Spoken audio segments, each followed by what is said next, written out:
Hello mga kabibilab, isang magandang araw po. So andito kami ngayon sa lupa ni nanay kung saan kukuha kami ng balinghoy na pangtanim doon sa aming bahay doon sa taas. So kasama ko ngayon si Nana at aking bibilab. Hello. Ayan si Nana. So si Nana po ang kukuha ng balinghoy kasi siya dyan ang expert at magaling si Nana dyan magtanim mga kabibilabs. Yan, so simulan na natin magkuha ng balinghoy. Yan. So, si Nana ang kukuha. Pagkahaba, no? Kasi alam ni Nana kung saan ang kunin at hindi.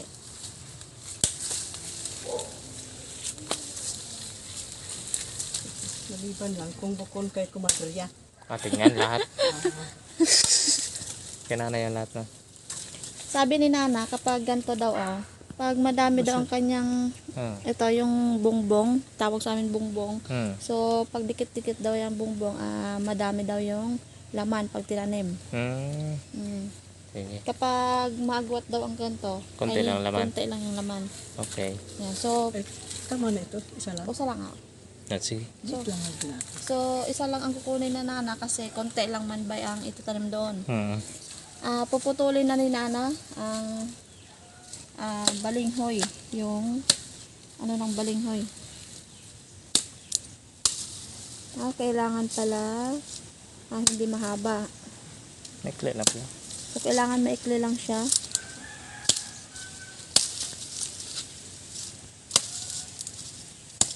So madami na yan kahit isang ano lang, Puno. isang puno.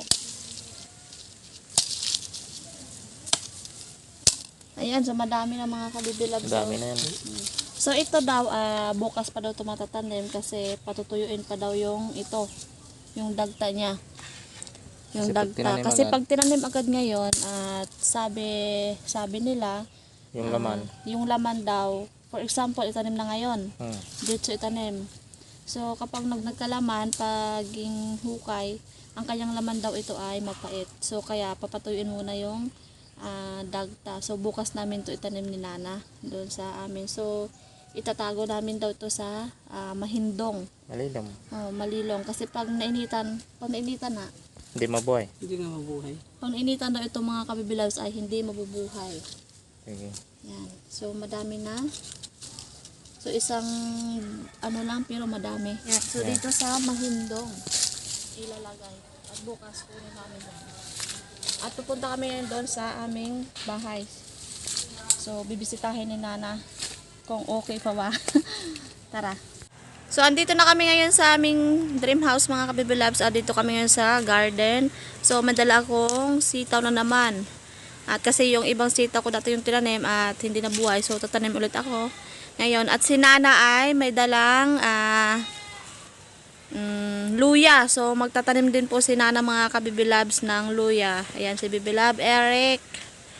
So start na si Nana magtanim ng luya. Nana magtanim. Yun. Ako lang lang yun. Ano diligan pala? Bisan indro na eh. Yan din. Maliban lang Ayan. So mamayang hapon diligan yan. kung bahaon. Kailangan ano lang palang pagtanim. So madami na namang damo. So lilinisan ko na naman to, tanggalin ang mga damo mga kabibilabs.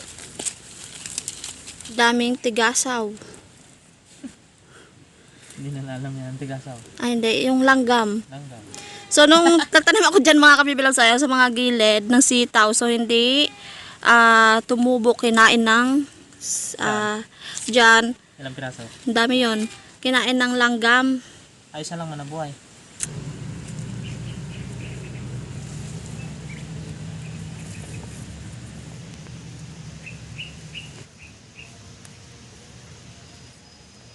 Luya.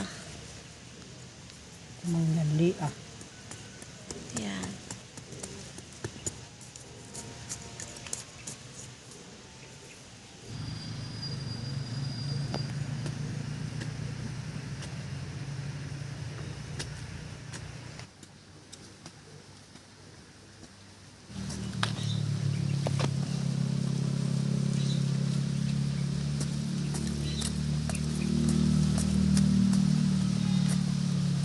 So, tapos na yung pagtanim ng loya ni Nana mga kabibilabs. The next ay, ito, sitaw. Yan mga kabibilabs, at update lang sa aking tanim dati. So, ito na yung aking talong. Ayan, nabuhay na siya.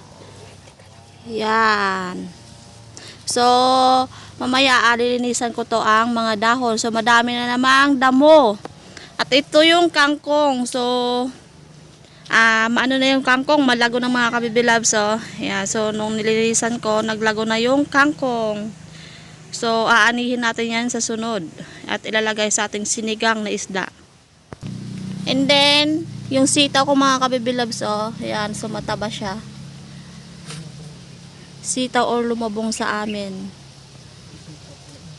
Yung sa part na to mga kabibilabs, yung tinanim ko, isa, dalawa, tatlo. So, tatlo lang yung nabuhay. Yan, pagkataba mga kabibilabs. At ngayon ay tatanim ulit ako ng sitaw. So, si Nana daw ang maghihilamon ng mga damo mga kabibilabs. So, malilong naman dito sa amin. Kaya, hindi masyadong mainit. So, tanim na natin ang ating lumabong. Tawag. Wow, may tulo. Yan.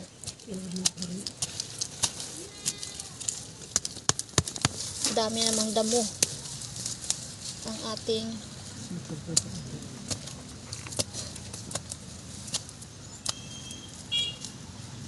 Nagtanan na pagka ang alin. kangkong. Diba madami? Dami.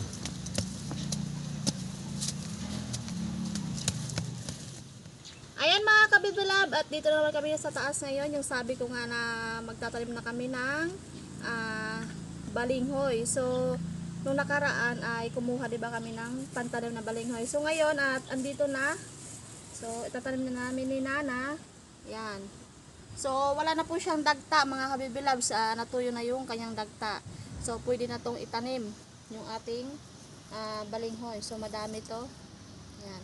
And meron din po tayong avocado dito. So, itatanim din namin to mga kabibilabs. Itong avocado po ay galing kay Kuya Emer. Ayan, salamat sa avocadong pananim. So, 3 piraso to mga kabibilabs at itatanim namin dito. So, start na kami magtanim mga kabibilabs. At madami na namang damo yung ating garden. So, nung nakaraan ay naglinis kami dito. Pero meron ulit kasi umuulan nga.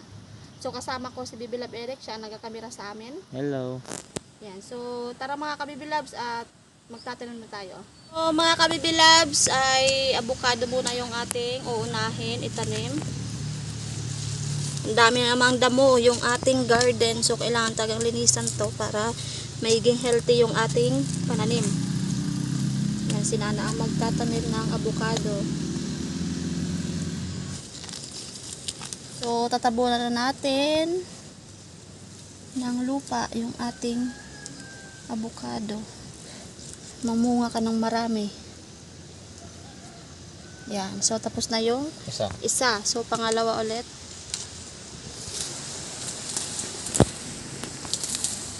Daming damo.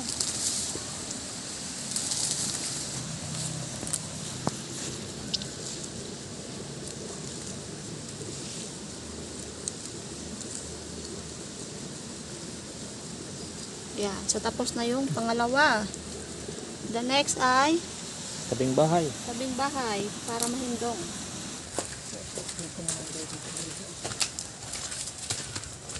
Yan, sa tabing bahay. Harap ng bahay. Dito.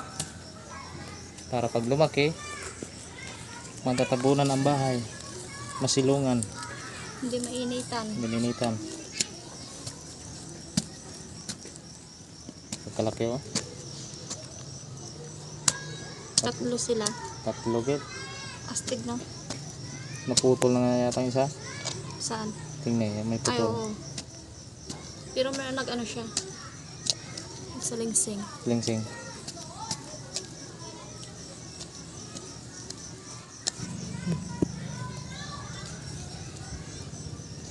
Ingat, nabali ang kanyang puno.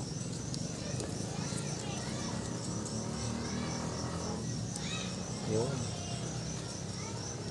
tapos na yung ating avocado. The next ay yung balinghoy. Balinghoy.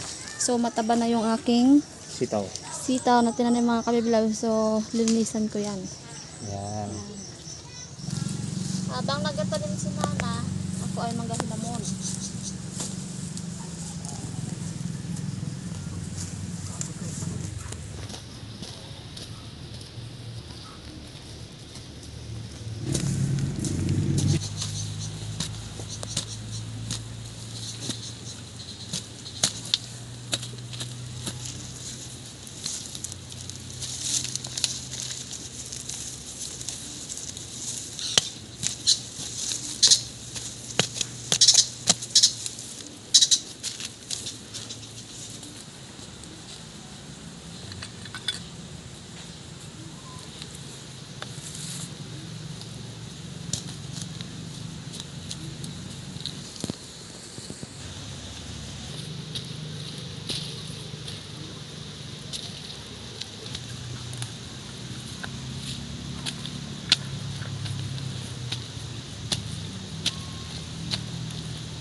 So, yun mga kabibilads, at yung ating prutas na avocado ay tapos na nga tanim. So, mag-aantay lang tayo ng 6 years. O, 6 years daw yan namumunga. Malay mo, may mag-aakit na sa ating avocado. Sa 6 years na yon, may pagdating ng 6 years, may aakyatin na kaming avocado, di ba? At So, yung balinghoy, sabi ni Nana, mga 6 months, pwede na daw. Pwede na daw anihin, or depende. Basta may laman, okay na yun. Yun, so mga kabibilabs. Tuloy pa rin aking hilamon dito dahil madaming ang damo. Daming tigasaw o langgam. Yan o, yan. Langgam. Yan ang kumakain sa mga tanim. Kaya konti lang yung aking sitaw na buhay. Kinain nila yung acids na ang tigasaw. So masarap siguro kaya kinain nila. Pagkatapos ito mga kabibilabs ay uuwi na kami at magluluto kami ng merienda para naman may merienda kami. So ako ng balinghoy, maggagata. So, nandito na ako ngayon sa bahay mga kabibilabs at meron akong balinghoy, 4 na piraso. Yan po aking gagataan. So, tatanggalin ko muna yung balat niya and then hugasan mga kabibilabs.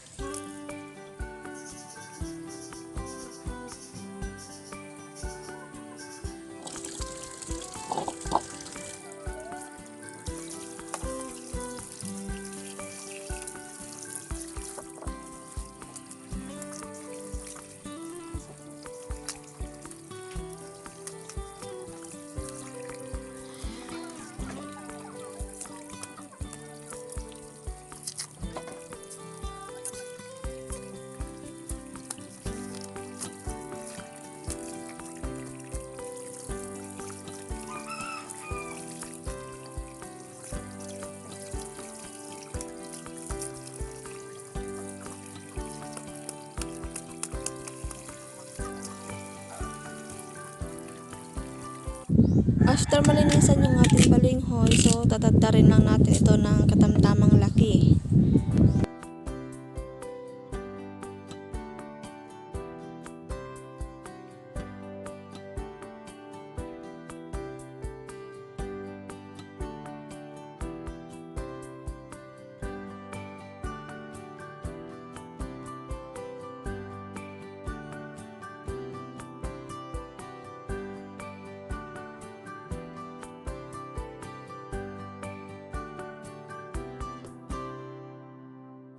So, tapos ko na natadtad yung ating balinghoy mga kabibilab. So, meron tayong gata. So, ito yung unang gata. And then, yung huling gata mga kabibilabs. So, ilalagay ko na dito sa ating kaserola yung ating balinghoy mga kabibilabs.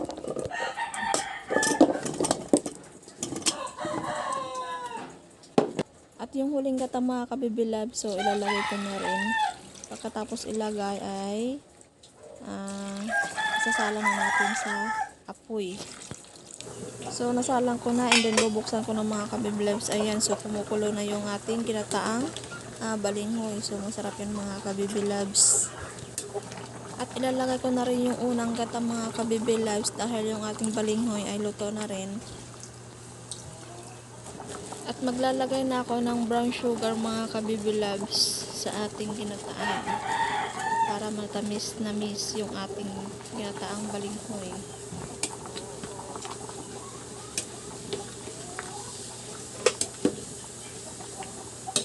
Syempre, maglalagay din ako ng konting asin mga kabibilabs para balance yung lasa.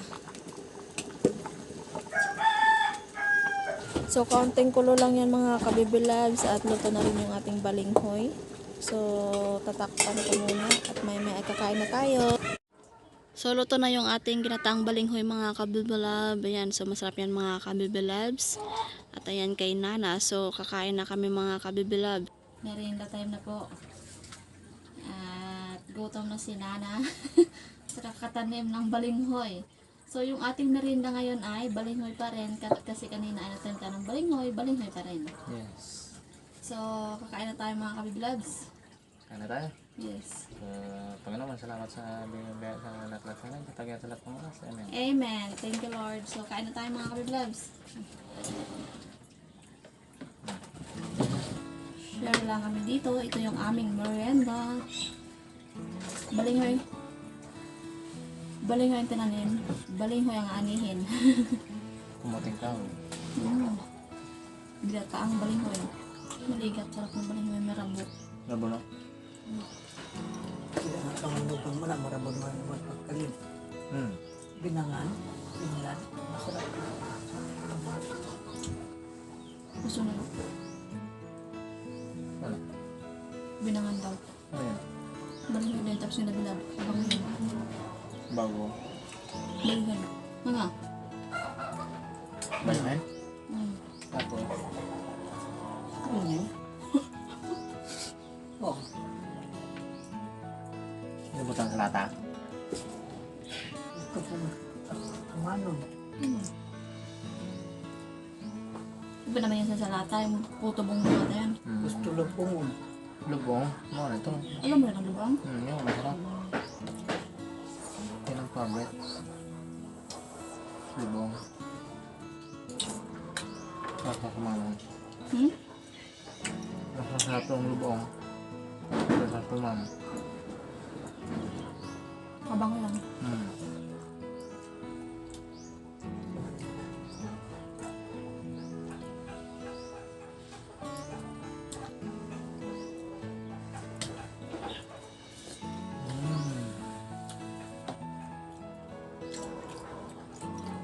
Up. Kinda lang kung sa kanilin ko. Pagag ko. Nagmamangkika kayo. Kandila rin ako samit. Kandila, wala akong hamit niya. Hindi kayo nakulutang laga. Ano tanggin?